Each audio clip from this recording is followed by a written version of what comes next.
amprepairguy.com, 203-892-4119. Also, harbackelectronics.com. Please like, share, and subscribe. Phone number is 203-892-4119. And just to recap, if you want to send an amp in, all the ship to instructions are on my website, amprepairguy.com. As long as you meet those conditions, go ahead and send it in. But you need to follow those directions to the letter so it gets here in one piece. Okay, so I packed a bunch of hardbot kits. I'm waiting on parts for some amps here. Got 5 amplifiers here. Parts are arriving today. I can fix one tomorrow. And I just had another two come in, so got those and more on the way. So keep them coming. Love doing it. So again, I get up at 4:15. Current time here is 11:55. So just wanted to do a quick video on this. I worked on this a bit also. This is the bottom half for the 160 through 15 meter 3CX6000 amplifier. So I'll go over what I did. So I'm trying to reuse as much as I can when it comes to the stock circuit design. It was a good design, and you know, I'm just upping the total output, turning this amp into a multi-band amp. This was an RF generator rated for 2500 watts. Now it's rated for 12 kilowatts. So this is where engineering skills come in. You know, anybody can just rip everything out and then copy something, but this one's going to have, like I said, the grid overload, plate overload. It's not really needed, but it's a nice feature to have, and the protection board already has it. So delay off for the blower already has it. Have Mercury contactors. So since this is doing more power than, since it'll do more power than the original, I had to obviously up certain components in here and wire gauge sizes. So originally had smaller contactors in here, so I put in 2 new ones, same coil voltage. They're 60 amps per pole. I'm going to parallel each pole. I'm only switching one side of the transformer primary, just like the stock setup. I've done that before. So one of these will short out the resistors. So, and the other one, you know, when it's turned on, it, you know, obviously I'm not going to explain how soft start works. So 2 are required. So they're both in there. So this board is for the soft start circuit. I'm going to change the delay on it. So I'll go over that when I go to do it. So I left all the wires connected and everything. Obviously the wire gauge is too small now, but basically this had 2 cords. One was for the plate, one was for other stuff. I'm going to stick with that design, so the plate's going to be on its own breaker and everything else will be on another breaker with interlocks and yada yada yada. Originally had a circuit breaker for one of them, so replaced the circuit breaker with 2 fuses, and the plate primary will just have the breaker that's in the panel. So everything, when it comes to wiring and everything, will be large enough to handle that size breaker, so you don't have to worry about anything melting down if there was a short. So that all looks messy right now, but it will look nice and pretty. I'm, again, just leaving it all connected, and I'm going to go wire by wire, changing what I need to change. I have the schematic here, drawings, whatever, and here's an old line filter that won't be used anymore. But again, step by step. So let me explain everything. So since I'm switching one side of the plate primary, I'm going to have one side of the 240 breaker come in, and then the switch side go out to the plate primary. You know, the transformers are going to be housed in that separate cabinet, the AK Ultra cabinet that I reused. I stripped that out, sold everything. And then the non-switch side will come right from the breaker, go right to the plate supply cabinet. Okay, so this twist lock will handle everything else. You know, there'll be 240 also, the blower, everything, all the other stuff. So it'll come in through a separate cord, be on a separate breaker, and these 2 fuse holders are connected to the twist, will be connected to the twist lock.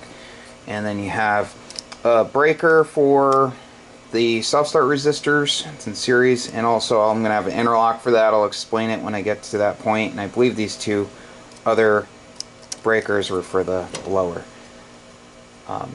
So you got the 100 amp super con connectors for the filament.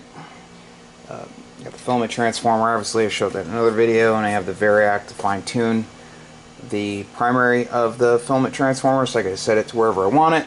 So you have, Jim suggests that I show this. This is a 250 amp supercon connector. And he said this handles 500 MCM, whatever, wire. It's big. I can stick my finger in here. So plug in, unplug, plug in. So I have, there's an umbilical, I've said it before, that goes from the bottom to the top. This is going to carry the B negative and B positive in a conduit that is flexible. It's like a flexible metal conduit with a plastic sheathing over it. This is an interlock. It just attaches, and there are 4 screws that hold it in place. Screws are out here, but they're installed right here. So, and then I have, you know, the umbilical cable, which is this right here. Goes from bottom to the top. Okay, so all nice. It's nice and clean, professional, and I'm going to be reusing.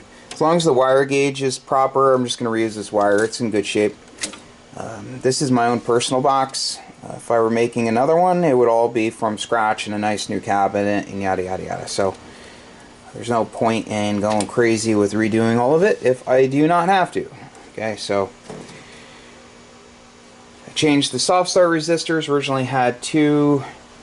They were what they were. They're in there somewhere. Anyway, I had 2 different resistors in here. Now they're 25 ohm, 50 watt. I have 2 in parallel, so it'll give me 12.5 ohms at 100 watts. So, but you know, those electrolytics are going in here, and it's one thing at a time. I need to add a couple small transformers for the 12 volt supply and 26 volt. Actually, no. Yeah, 12 volt and 26 volt supplies, and then the diodes for the plate supply, rectifier, the Canthal type resistors for the series glitch resistor, electrolytic assembly is already done, and the high voltage fuses, and attach the blower to the bottom of the cover for this. So moving on along, one thing at a time. I think next thing I'm going to do is run the wires. I'm going to set the contactors up, get those all set up. I think I'm going to use number 4 Teflon stranded, it's not silver plated stranded wire, but it's, I think it's nickel plated. And, yeah, it's some sort of plating. Anyway, so, but it has a Teflon jacket over it. So I'm going to use 2 wires, 2 Teflon number 4 wires per contactor. Anyway, I'll show it when it's all done, but that'll look nice and pretty. I, you know, make sure everything's all, you know, clean and, you know, clamped up and all that, zip tied up, and you'll see how I do it. I'll get a piece of copper and I'll have ring terminals, or crimp the ring terminals, heat shrink them, and attach them with machine screws to the copper, and also solder them. I'm a real fanatic when it comes to connection points. So, and I don't want any voltage drop, so everything has to be correct. Alright, so I think that's about it for now. I will have a video on here tomorrow, and just can't wait till this thing is done. It just took, I'll say it again, it just, there was a delay on getting the electrolytic caps. Just the Canadian Post Office was closed, you know, they were on strike. So now I have other stuff to do, you know, there's outside stuff, there's amp work, Harbuck stuff, and, you know, life stuff, you know, it's going to be nice soon. So this, I will keep working on this little by little, but the closer I get to the end of it, the more motivated I'll be, and I just have to get all the parts mounted first, and then, you know, I just wanted to, I do everything once, you know, not twice. A lot of people drill all sorts of extra holes and whatever, you know, that's not me, so knock on wood. Yeah, to punch these holes I use Greenleaf punches. This one here, and these ones, and I use the stepper bit for these. I have a whole box of these. I know these are overkill, but I have a whole box. So, that's about it. So, if you need an amp repaired, feel free to give me a call. Phone number is 203, once again, 203-892-4119. Websites are amprepairguy.com and also harbackelectronics.com.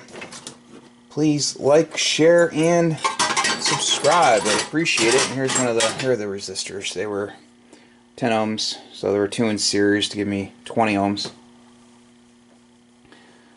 So these are going to have a long delay before the resistors are shorted out. Not like crazy long, but I want them to charge up. And anyway, it's all calculated out, and I'll have Jim on. He's better at explaining things, or maybe he could tell me all the calculations, or could figure them out and then have them written down. But I'm more of a doer than a talker. I'm not a cinematographer. You know, the proof's in the pudding. So, and as far as the Harbach prices, I have a lot of stock. I just bought over $6,000 worth of electrolyte caps. So, problem is things are going to start running out. Actually, I bought out the 2 major distributors. They're going to end up, you know, people are going to have a hard time finding things soon, and you know, there's like a 30-week wait if they even reorder them. So I just didn't want to be in a position where I can't get them or the price goes up like crazy. So I plan on keeping the prices the same for, I'm hoping, for at least 8 months, 9 months. Hopefully things go back to how they were, but well, I guess we'll see. But I just want to be able to supply people with what they need and keep it going, you know. So that's about it. So again, thanks for watching. Please like, share, and subscribe. 73.